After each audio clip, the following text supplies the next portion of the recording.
अस्सलाम वालेकुम viewers, classroom idea के अंदर एक नए लेक्चर के अंदर आप सबको खुशामदीद। जैसे कि आप देख रहे हैं टाइटल, आज की वीडियो में मैं आपको बताऊंगा एनबीएमईज़ जो हैं उनको आपने किस तरह से सबसे इफेक्टिवली देना, किस तरह उनकी तैयारी करनी है, और एनबीएमई का जो स्कोर है उसको सबसे फास्टली, सबसे तेज़ जो है वो किस तरह से आप इम्प्रूव कर सकते हैं सबसे जल्द से जल्द।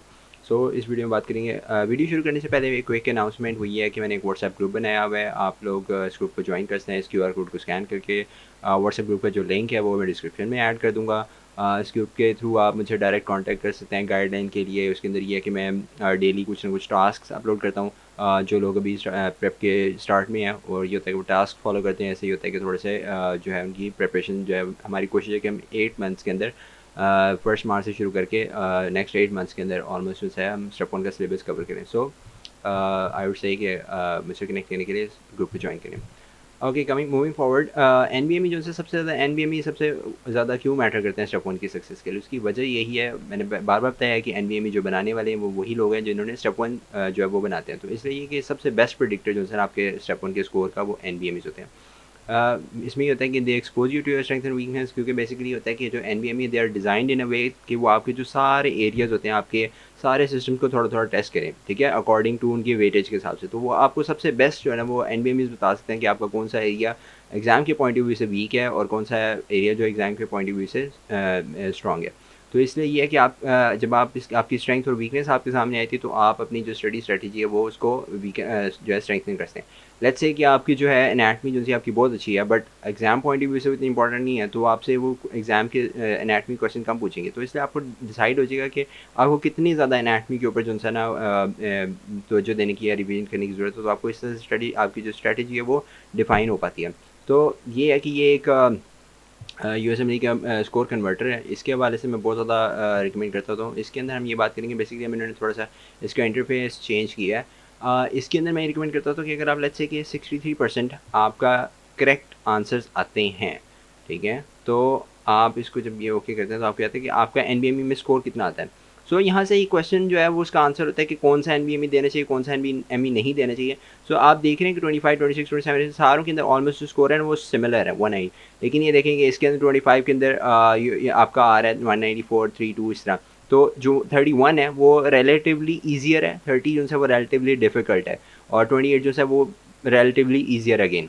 तो इससे पहले वाले जो एन बी एम है ना 24 और उससे पिछले जो एन बी एम है, उनके अंदर प्रॉब्लम क्या है कि वो रिटायर हो चुके हैं, वो अब जो नया सिलेबस है उसको कवर नहीं करते। इस वजह से उन एन को करने का फ़ायदा नहीं। बट ये जो एन है 25 ऑनवर्ड 31 तक, ये रिसेंट एन है, इनके अंदर जो फ्रेश सिलेबस है उसको अच्छी तरह से कवर करते हैं।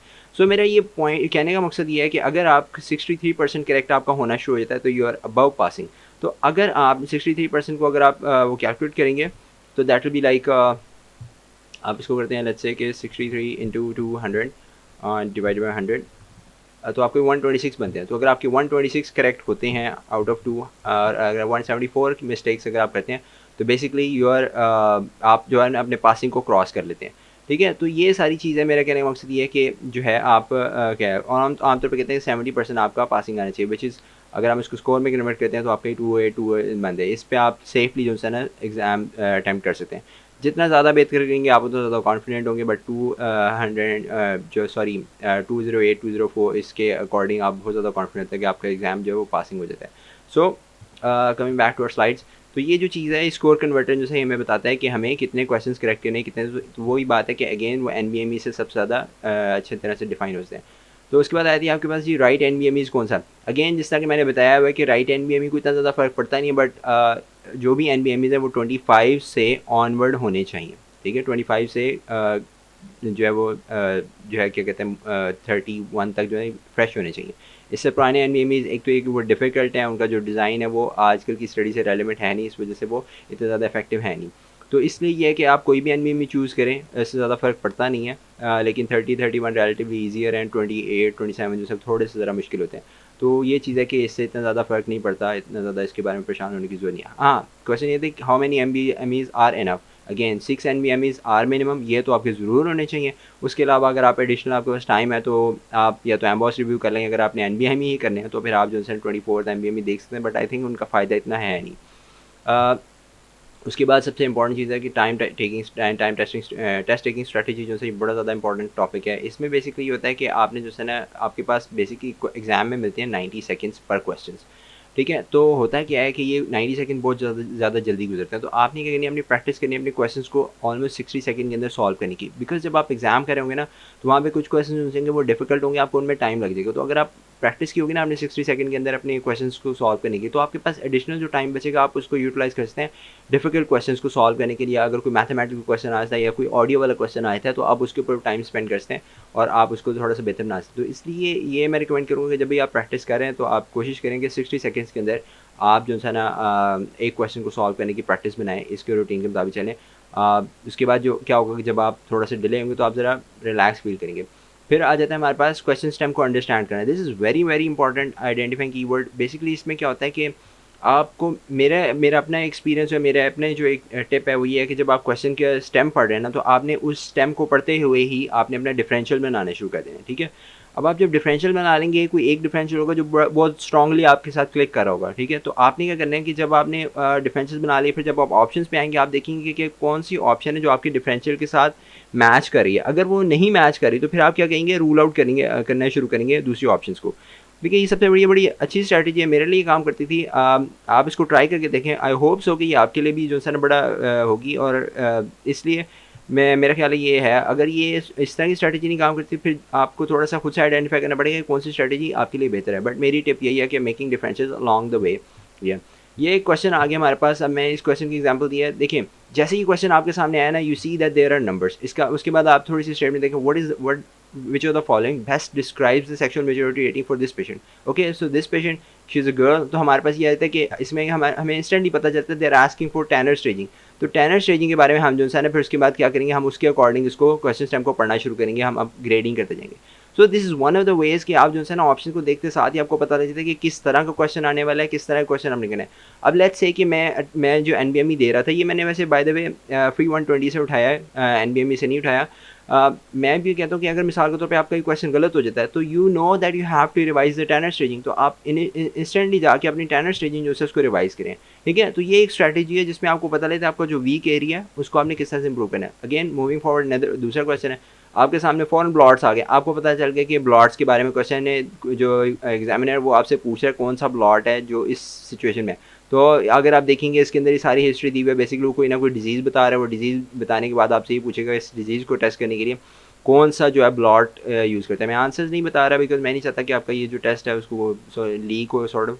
तो यही है कि आप जो है ना सेंसिटिव स्पेसिफिक टेस्ट हुई, तो आपको ये ऐसे अंदाज़ा होता है कि वो किस चीज़ पूछ रहे हो, किस चीज़ के बारे में पूछा। अगर ये क्वेश्चन आपका गलत होता है तो आपको पता है कि आपने जाके ब्लॉट्स पढ़ने, आप फ़ौरन जाके ब्लॉट्स पढ़ें, उनको आप उनके कोई निमोनिक्स बनाए, कोई भी एसोसिएशन बनाए, आप फ़ौरन जो उनसे जाके अपने ब्लॉट्स क्लियर करें, ब्लॉट्स का जो कॉन्सेप्ट है वो क्लियर करें। तो ये एक स्ट्रैटेजी, जब आपको पता लगता है कि आपके कौन से टेस्ट ख़राब हुए हैं तो आप उसके ऊपर जाते हैं।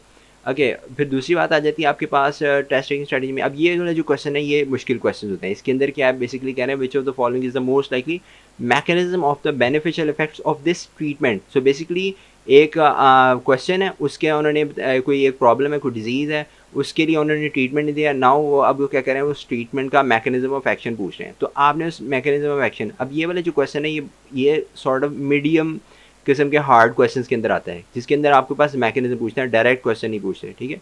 तो ये चीज़ें जब आप पढ़ रहे होंगे आपको ये पता होना चाहिए, आप जो भी डिजीज़, जो भी आप जो थेरेपी पढ़ रहे हैं, आपको उसका मैकेनिज्म पता होना चाहिए ताकि। और अगेन आप ये देखेंगे कि सारी जो हैं ये सारी एंटीबॉडी इम्यूनोलॉजी के साथ रिलेटेड है, इसलिए इम्यूनोलॉजी के अगर आप जितनी ज़्यादा इम्यूनोलॉजी आप क्लियर करेंगे आपको उतना ज़्यादा जो है ना क्वेश्चन अटेम्प्ट करने में आसानी होगी।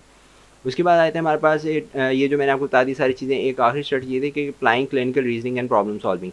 तो ये जो है वो हमसे काफ़ी ज़्यादा एक्सपेक्ट करते हैं एग्जाम में कि हम क्लिनिकल रीजनिंग और प्रॉब्लम सॉल्विंग जो है ना उसके बारे में देखें। इस तरह का जो क्वेश्चन अगर हमारे पास आता है ना, तो बेसिकली ये क्वेश्चन होता है जो मैं बहुत ज़्यादा सोचने पे मजबूर करते हैं। इसके बारे में आपने बहुत ज़्यादा परेशानी होता है। इस तरह के क्वेश्चन जो है ना आप सोचते हैं, लेकिन ये होता है कि मोस्टली आपके क्वेश्चन ठीक होते हैं, लेकिन इस तरह के क्वेश्चन के अंदर जो है ना उसका रॉन्ग होने की चांसेस काफ़ी ज़्यादा होते हैं। तो आपने ये है कि आप थोड़ा सा इसके बारे में डिटेल से पढ़ें, इसका कॉन्सेप्ट बेसिकली अंडरस्टैंड करें। ये बेसिकली बायोस्टैटिस्टिक्स से रिलेटेड आप इसको अंडरस्टैंड करेंगे तो आपके जो इसके अंदर ये जो है ना अंडरस्टैंडिंग से क्वेश्चन जो है आपके ठीक होना शुरू हो जाएंगे।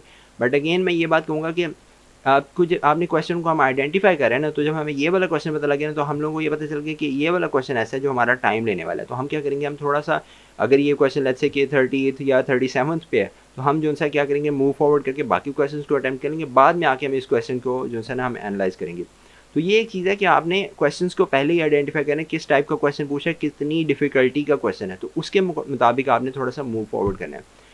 उसके बाद आ जाते हैं हमारे पास एनालाइजिंग योर परफॉर्मेंस। ये सबसे इंपॉर्टेंट बात है। अब असल में बात शुरू हो रही है कि आपने अपना एनबीएमई का स्कोर इंप्रूव कैसे करना है। लेट्स से कि आपने एनबीएमई दे दिया, आपने वो सारी चीज़ें कर ली। अब जी हमारे पास आ जाता है कि मैनेजमेंट की नोट्स की मेटिलिटी बाद में बात करते, तो लेट्स से हमारे पास ये आ जाता है। ठीक है, मैंने क्या किया, मैंने देखा कि मेरे जीआईटी के अंदर से लेट्स से 1 2 3 4 5 6 7 क्वेश्चन जीआईटी के अंदर से मेरे गलत हुए हैं, और मेरे जी न्यूरो के अंदर से 5 6 7 8 क्वेश्चन से मेरे न्यूरो के अंदर से गलत हुए हैं। अब मैं क्या करूँगा कि जो न्यूरो है इसको लगाऊंगा 1 से 2 दिन, न्यूरो को लगाऊंगा 1 से 2 दिन, जो है मैं जीआईटी को लगाऊंगा। 3 से 4 दिन हो गए। ठीक है जी, अब 3 से 4 दिन के बाद मैं देखूंगा कि क्या मेरे अंदर एनर्जी है कि मैं अपना एनबीएमई दे सकूं। अगर है तो फिर मैं क्या करूँगा, अगला एनबीएमई दूंगा। ठीक है, ये कोई भी असेसमेंट दूंगा। मैं देखूंगा कि मेरा जो स्कोर है लेट्स से कि 60 था, 60 से देखूंगा कितना इंप्रूव है, 62 पे गया है, 63 पे गया है, मुझे उससे अंदाज़ा हो जाएगा मेरा कितनी इंप्रूवमेंट आई है। अगर मेरे पास, मैं एनबीएमई फ़ौरन नहीं देना चाहता, मैं कहता हूँ ओके मैं बायोकेमिस्ट्री को एक दफ़ा थोड़ा सा रिवाइज़ कर लूँ, बायोस्टैट को रिवाइज़ कर लूँ। 3-4 डेज़ ये हो गए, 5-6 डेज़ हो गए मेरे। 6 डेज़ के अंदर मैंने जो है ना मेन जो मेरे वीक एरियाज़ है मैंने इनको कवर कर लिया। अब उसके बाद मैं दोबारा असेसमेंट देखूंगा, मैं देखूंगा कितनी इंप्रूवमेंट आई है। इस तरह से क्या होगा, मैं उसके बाद दोबारा देखूंगा मेरे जीआईटी के अंदर कितने गलत हुए हैं या न्यूरो एनाटॉमी में कितने गलत हुए हैं। ऑब्वियसली अभी जब मैंने फ्रेश रिवाइज किया होगा तो मेरे जो है टेंडेंसी जो है वो कम होगी। ठीक है, तो फिर मैं क्या करूँगा, उसके बाद देखूंगा कि ओके 4 क्वेश्चन मेरे गलत हुए हैं, बट लेकिन 6 क्वेश्चन ऐसे थे, यानी कि ये वाले वो क्वेश्चन हैं जिनको मेरे में शक था, जिनके बारे में मुझे आइडिया नहीं था, लेकिन मेरे तुक्के से गलत सही हुए हैं। तो मैं देखूंगा कि 4+6 जो है ना, ये एंड रिप्रोडक्शन वाला जो मेरा चैप्टर है ये ऐसा है कि वीक है, जिसके बारे में मुझे शक है। तो फिर मैं क्या करूँगा, जब अगला एनबीए मैंने दिया है तो अगले एनबीए में रिप्रोडक्शन को रिवाइज करूँगा। ठीक है, तो इस तरह से क्या होगा, मैं अपना सारा सिलेबस कवर करूँगा। और बाकी ये है कि ये कितना टाइम लगेगा, ये डिपेंड करता है कि मेरी स्पीड पे, मेरे प्रीवियसली कॉन्सेप्ट पे डिपेंड करता है कि मैं कितनी तेज़ी से करता हूँ। तो इसके अंदर ये है कि मैनेजमेंट के नोट्स को मैं किस तरह से यूटिलाइज़ करता हूँ, वो मैं एक यहाँ पे आपको बताना चाहता हूँ। ओके, लेट्स से कि ये मैंने मैनेजमेंट की पीडीएफ खोली है और ये फर्स्ट एड खोली हुई है। अब अगर ये मैंने फायरफॉक्स रीडर खोला है, फॉक्सिट रीडर खोला हुआ है, तो मैं क्या करता हूँ, लेट्स से इसको क्लिक करके ना इस तरह से ड्रा करता हूँ। अब क्या हुआ, मेरे पास ये फर्स्ट एड भी खुल गई और मेरे पास ये जो है बाइक मैनेजमेंट के नोट्स भी खुल गए। अब मैं विंडोज़ की दबा के लेफ्ट बटन दबाऊंगा ना, तो ये यहाँ पे आ जाएगा और ये मुझसे पूछेगा कौन सी करना है, तो मैं इसके ऊपर राइट आ जाता। अब मेरे पास क्या होगा, साइड बाय साइड दोनों जो सी है ना वो पीडीएफ खुल गए। अब मैं क्या कर रहा हूँ, यहाँ से पीडीएफ पढ़ रहा हूँ और यहाँ से मैं देख रहा हूँ कि जी बायोकेमिस्ट्री के अंदर वाइटामिन सॉरी B12 जो है वो मैं देखूँगा कि कहाँ लिखा हुआ है। ठीक है,